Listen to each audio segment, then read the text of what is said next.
బంధువులారా, ఈరోజు విశేషమైన యజ్ఞ కార్యక్రమాన్ని నిర్వహించుకున్నాం. యజ్ఞం అంటే త్యాగము, దానము, సమర్పణ. అనేక జన్మలు ఎత్తుతూనే ఉంటాడు మనిషి. ఎప్పటిదాకా నీవు పరిపూర్ణంగా త్యాగము నేర్చుకోవో అప్పటిదాకా జన్మలు అంటే ఒక మానవ జన్మ కాదు, రకరకాల జన్మలు ఎత్తుతూ ఉండవలసిందే. ఇంకా ఈ ప్రపంచంలో పుట్టిన తర్వాత ఇదంతా నాది, నేను అనే భావన ఎవరు పెంచుకుంటూ పోతారో వారికి జన్మల పరంపర తప్పదు. మనుషుల్లో కూడా మళ్ళీ ఉత్తమ, మధ్యమ, అధమ అనే జన్మలు ఉన్నాయి. ఇంకా అధమాధమ జన్మలు కూడా ఉన్నాయి. కాబట్టి మనం నిరంతరము కూడా భోగము కాకుండా త్యాగము వైపు అడుగులు వేసే ప్రయత్నం చేయాలి. మహర్షులు మనకు ఉపదేశించింది అదే. కనుక తేన త్యక్తేన భుంజీతాహ అంటే నువ్వు తినడం తప్పదు, తినకుంటే బతకలేవు. భోగాలు కూడా అందరూ కోరుకుంటారు, ఎవరు కూడా దరిద్రం కోరుకోరు. ఇక భోగాలు అనుభవించేటప్పుడు, నీవు సుఖాలు అనుభవించేటప్పుడు ఇతరులకు కొంత సమర్పించి తర్వాత తీసుకో, అప్పుడు దోషము లేదు అని శాస్త్రాలు చెబుతున్నాయి. నీకు 10 లడ్డూలు ఉన్నాయనుకో, నీ దగ్గర 10 నేనే తింటాను అని అనుకుంటే అది ఏమవుతుంది? రోగం అవుతుంది, భోగము కాదు. నేను ఒక 5 తింటాను, మిగతా 5 పంచి పెడతాను, లేదా 7 తింటాను, 3 పంచి పెడతాను, ఇతరులకు ఇస్తాను అనే భావన ఉండాలి. ఇక యజ్ఞం అంటే ఏమిటి? ఇతరులకు ఇవ్వడమే. మనం ఏదో అగ్నిలో కాల్చేస్తున్నాం అనుకుంటున్నాం, అగ్నిలో కాల్చడం లేదు. కాలిపోయి ఆ గాలిగా మారి, ప్రాణవాయువు అంటారు, ప్రాణవాయువుగా మారి మానవులకు, మానవేతర ప్రాణులకు అన్నిటికీ మేలు చేస్తుంది గాలి. కాబట్టి యజ్ఞము ద్వారా ఉపకారం చేస్తున్నాం. మనం కూర్చున్న దగ్గరే ఉపకారం అంటే ఇంటింటికి పోయి ప్రతి జీవికి, ప్రతి ప్రాణికి పోయి మనం చేయాల్సిన పని లేదు. ఇక్కడ ఒక అగ్ని లోపల స్వాహ అని ఆహుతులు ఇస్తే అన్ని ప్రాణులకు, అన్ని దేవతలకు, అన్ని లోకాలకు చేరిపోతుంది. ఆ రకంగా అగ్నిదేవుడు పంచి పెడతాడు. కాబట్టి మనము ఈ స్వార్థము, లోభము, దురాశ, అత్యాశ వదిలిపెట్టి త్యాగ భావన పెంచుకుంటే ఉత్తమ జన్మలు వస్తాయి. ఉత్తమ జన్మల్లో కూడా మళ్ళీ భోగాల్లో పడకుండా అప్పుడు కూడా త్యాగము, తపస్సు చేసుకుంటూ ఉంటే మళ్ళీ ఉత్తమ జన్మలు. అలాగ ఉత్తమోత్తమ జన్మలు పొందుతూ చివరికి ఈ జన్మ పరంపర ముగిసిపోయి మోక్షాన్ని పొందుతాడు. కాబట్టి యోగము చేయాలి అంటే ఒంటరిగా కూర్చోవాలి, కళ్ళు మూసుకోవాలి, ధ్యానం చేయాలి, ఎవ్వరు ఉండకూడదు, చప్పుడు ఉండకూడదు. మరి అది అందరికీ సాధ్యం కాదు. కొంతమంది ఒంటరిగా ధ్యానం చేస్తామని కూర్చుంటారు, నిద్ర వచ్చేస్తుంది, లేకుంటే ఏవేవో గుర్తుకొస్తూ ఉంటాయి, మనసు నిలబడదు. కాబట్టి ఒక సామాన్య మానవుడు కూడా జన్మను తరించాలి అంటే ఒకటే మార్గము, అగ్నిహోత్రము అని చెప్పారు. కనుక అగ్నిహోత్రంలో నువ్వు చేసేది ఏమిటంటే త్యాగము, స్వాహ స్వాహ అని ఒక్కొక్కటి సమర్పిస్తున్నావు. ఒక్కసారి ఏమంటే ఇవ్వవు కదా. అందుకని ఒక్కొక్కటి ఆహుతులు ఇస్తూ మెల్లిమెల్లిగా ఈ జన్మ లోపల త్యాగ భావన పెంపొందించుకుంటాం. పిల్లవాడు స్కూల్కు వెళితే పలక మీద ఒక్కొక్క అక్షరం నేర్చుతాడా? అని ఒక్కసారి నేర్చుతాడా? ఒక్కొక్కటి కదా, మెల్లిగా ఆ దిద్దిన తర్వాత ఇలాగా మెల్లిగా నేర్చుకుంటాం. అలాగా మనం రోజు నిత్యము చేసేవారు అగ్నిహోత్రం. ఏదో మనం ఈరోజు విశేషంగా చేశాం. పూర్వము అందరూ కూడా స్వాహ అని ప్రతిరోజు ఆహుతులు ఇస్తూ వారిలో త్యాగ భావన పెరిగిపోయి దేవతలుగా మారిపోయారు. అందుకే వాళ్ళకు రోగాలు లేవు, రుచులు లేవు, ద్వేషము లేదు, మరి పరస్పర కలహాలు లేవు. అందరూ చక్కగా 100 ఏళ్ళు బ్రతికారని మనం వింటున్నాం. పూర్వం మన తాతలు బతికిన వాళ్ళు. కాబట్టి ఇన్ని హాస్పిటళ్ళు లేవు, ఇన్ని మందులు లేవు, ఆపరేషన్లు ఇన్ని చేసినా కూడా మనిషి 100 ఏళ్ళు బతుకుతున్నాడా? అది వాళ్ళు కూడా గ్యారంటీ లేదు. ఆ డాక్టర్లకే గ్యారంటీ లేదు. డాక్టర్లు బతుకుతారా? పోనీ ఇంతమందికి మందులు ఇచ్చి వైద్యం చేస్తున్నారు, వాళ్ళు 100 ఏళ్ళు బతుకుతారని వాళ్ళు చెప్పగలుగుతారా? అది కూడా లేదు. కాబట్టి మందికి చెప్పడానికే నీతులన్నీ.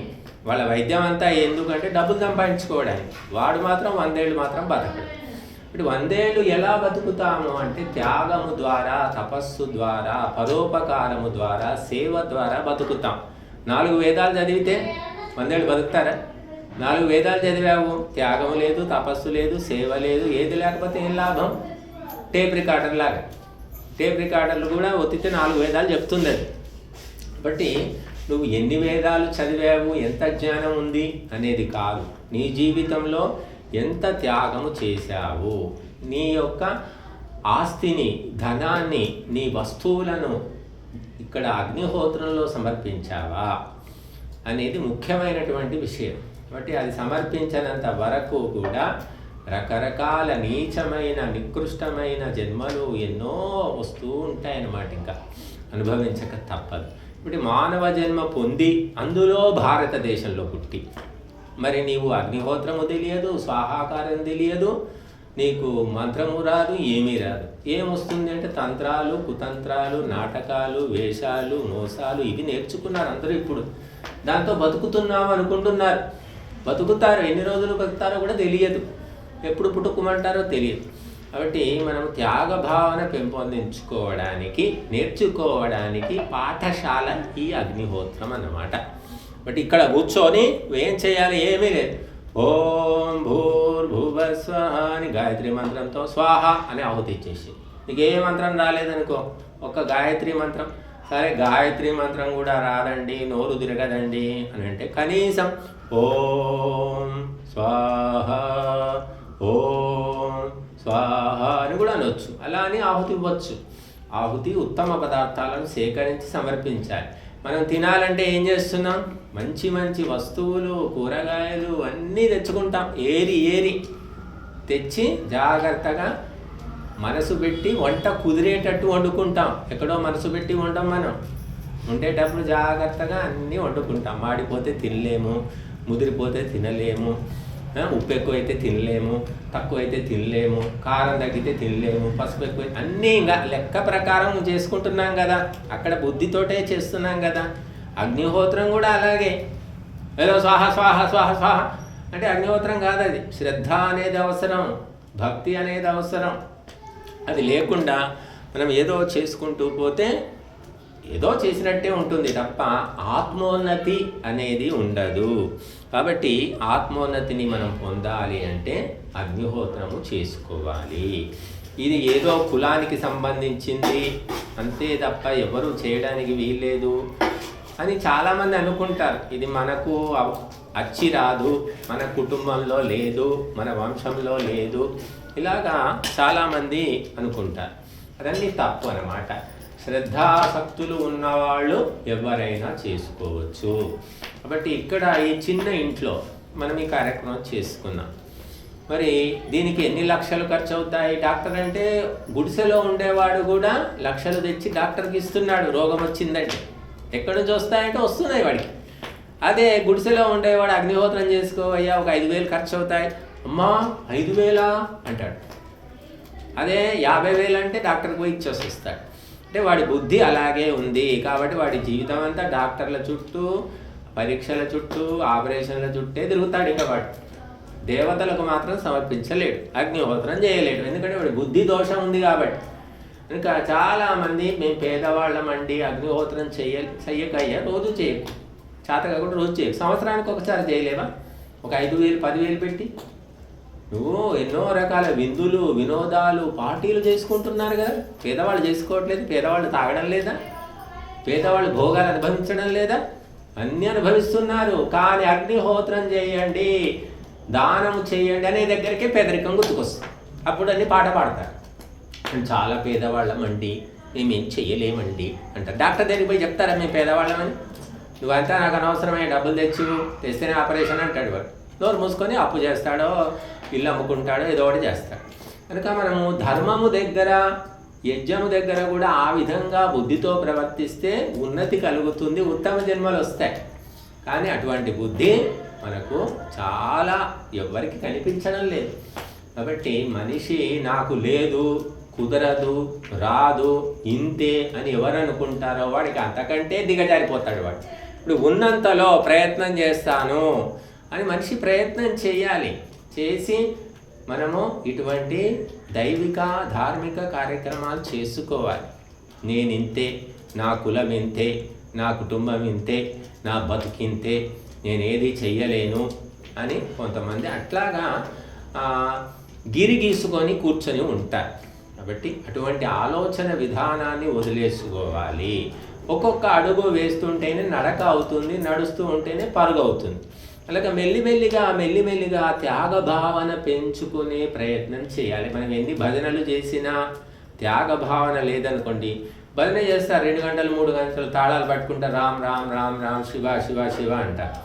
మళ్ళీ అయిపోయిన తర్వాత ఏంటి? అదే సంసారము, అదే గోల, అవే అప్పులు, అవే బుద్ధులు, అవే వేషాలు, అవే నాటకాలు.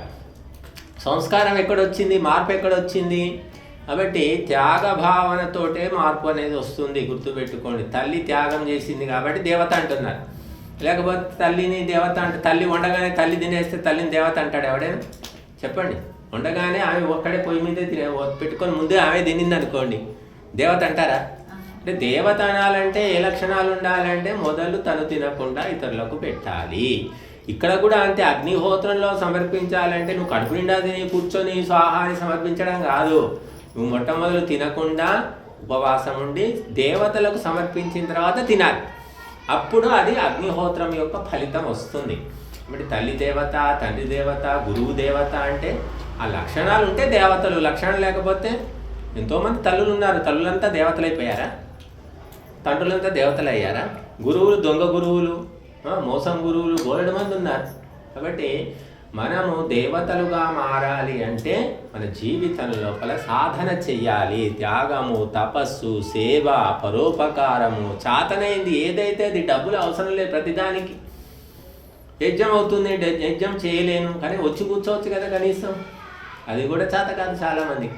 కాబట్టి ఆ అగ్నిహోత్రములో ఏదో రకంగా ప్రత్యక్షంగా కానీ పరోక్షంగా కానీ తెలిసి కానీ తెలియక కానీ ఇష్టముతో కానీ ఇష్టము లేక కానీ ఏ రకంగా పాల్గొన్నా తప్పకుండా ఫలితాన్ని ఎంత ఇవ్వాలో భగవంతుడు ఇస్తాడు. బట్టి మనం పాల్గొనే ప్రయత్నం చేయాలి. కనుక అటువంటి సంస్కారము చాలా తక్కువ మందికి ఉంటుంది. మరి అటువంటి సంస్కారం ఉన్న వ్యక్తులు ఎటువంటి పరిస్థితుల్లోనైనా ఆ కార్యక్రమంలో పాల్గొంటారు, లేదా చేస్తారు, లేదా చేయిస్తారు, ఏదో ఒకటి చేస్తారు. కాబట్టి దైవిక కర్మలు చేయడం అనేది చాలా అరుదైన విషయం. మనం వండుకుంటాము, తింటాము, 3 పూటలు వండుకుంటాము, ఓపిక వస్తుంది 3 పూటలు వండుకోవడానికి. యజ్ఞంలో పాల్గొనండి అమ్మా, కాసేపు కూర్చోండి అన్నమా అంటే వాళ్ళు కూర్చోవడానికి కూడా ఓపిక లేదు చాలామందికి. అది ఎందుకంటే వాళ్ళ జన్మలు ఆ విధంగా ఉన్నాయి. మరి కాబట్టి అటువంటి జన్మ పరంపరను దాటుకొని దివ్యమైన ఉత్తమమైన జన్మల వైపుగా మనం సాగిపోయే ప్రయత్నం చెయ్యాలి. ప్రయత్నం చేస్తూ ఉంటే భగవంతుడు చేయూతనిస్తాడు. నువ్వు ప్రయత్నమే చేయకుంటే ఏమవుతుంది? బట్ మనిషి ప్రయత్నంతో ముందుకు వెళ్తాడు. కాబట్టి ఆ ప్రయత్నము ఇక్కడ మన లక్ష్మమ్మ ఎంతో కొంత చేస్తూ వస్తూ ఉంది. ఆమె యజ్ఞం అనేది పరిచయం అయిన తర్వాత ఇది గొప్పది అనే విషయం అర్థమైంది ఆమె. కాబట్టి ఆమె చేతనైనంత వరకు చేస్తుంది, లేదా పాల్గొంటుంది, సహకరిస్తుంది, ఏదో రకంగా చేస్తుంది. కాబట్టి ఇది గొప్పది, ఇది మంచిది, ఇది పెద్దది అని అర్థం చేసుకోవాలి మొట్టమొదలు. అది అర్థం అవడమే గొప్ప.